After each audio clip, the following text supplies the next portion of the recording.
Halo, Assalamualaikum warahmatullahi wabarakatuh. Bertemu kembali dengan saya, Rubianto, dari SMA Negeri 81 Jakarta, Jalan Monumen Pancasila Sakti, Lubang Buaya, Jakarta Timur, dalam pembelajaran pendidikan Pancasila dan Kewarganegaraan kelas 9 semester 2. Pada pembelajaran hari ini kita akan membicarakan mengenai bela negara dalam konteks Negara Kesatuan Republik Indonesia dalam sub materi perjuangan mempertahankan Negara Kesatuan Republik Indonesia dan semangat dan komitmen persatuan dan kesatuan nasional dalam mengisi dan mempertahankan Negara Kesatuan Republik Indonesia. Untuk memulai, mari kita bersama-sama berdoa, mengharap kehadirat Tuhan Yang Maha Esa, semoga pembelajaran hari ini bisa berjalan dengan baik. Apa yang akan kita pelajari bisa kita terima sehingga ke depan kita bisa menjadi warga negara yang baik. Berdoa, mulai.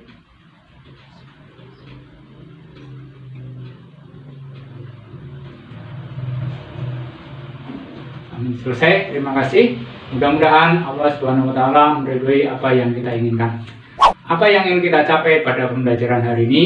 Ya, pertama adalah menunjukkan perilaku mencintai tanah air sebagai wujud orang beriman.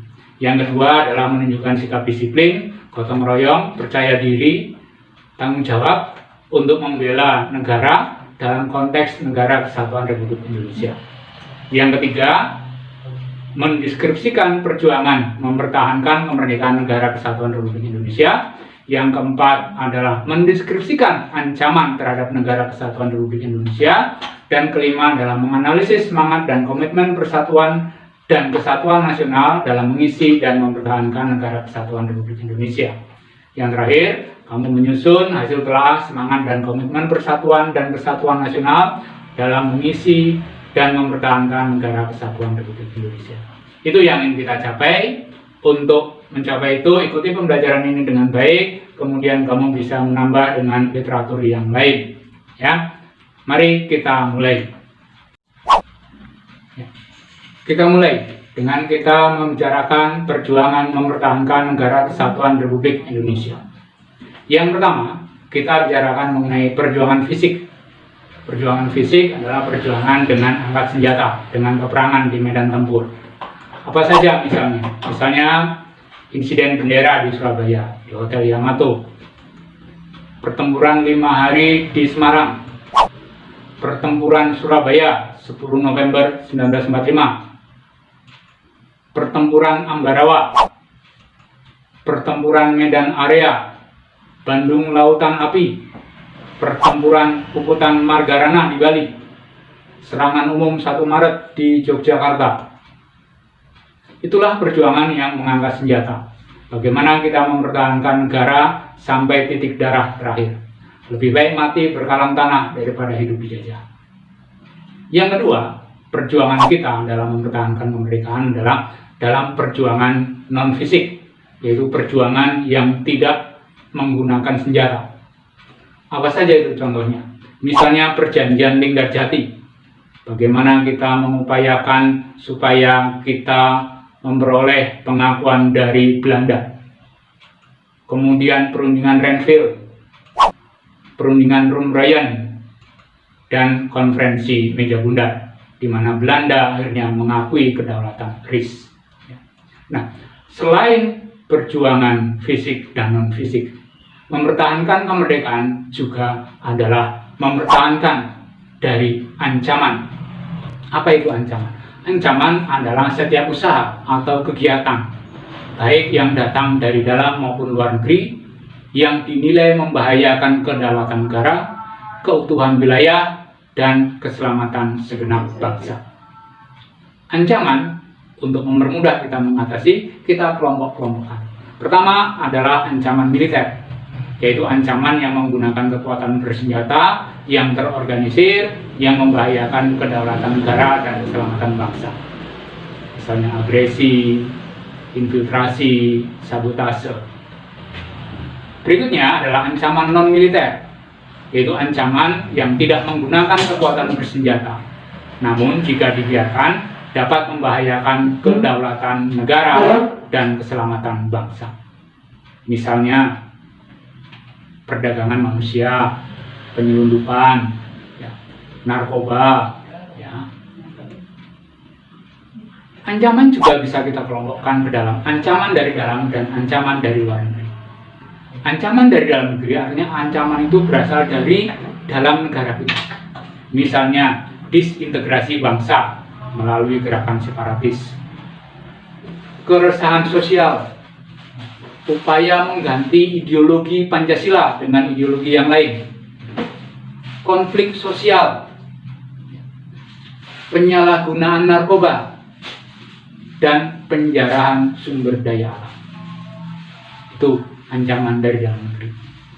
Ancaman dari luar negeri bisa berupa pelanggaran wilayah, baik oleh kapal laut, kapal udara, maupun garis perbatasan darat.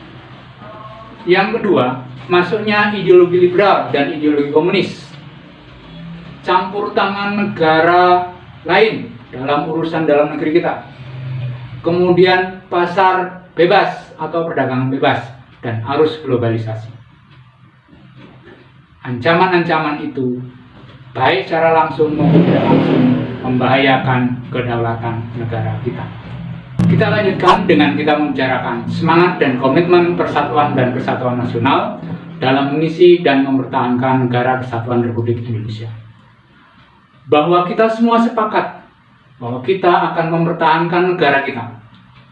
Lebih baik mati berkarang tanah daripada hidup dijajah. Nah, dalam kita mempertahankan negara kita memiliki prinsip-prinsip dalam penyelenggaraan pertahanan negara itu.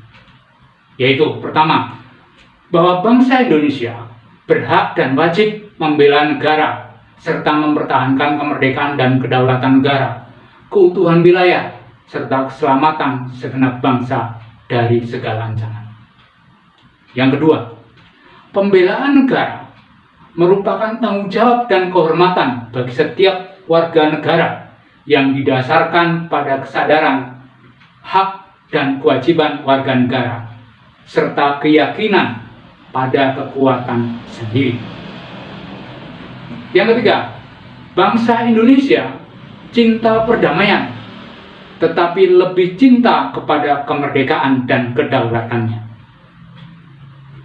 Berikutnya, menentang segala bentuk penjajahan dan bentuk mempertahankan negara bersifat semesta. Artinya seluruh rakyat Indonesia ikut mempertahankan negara.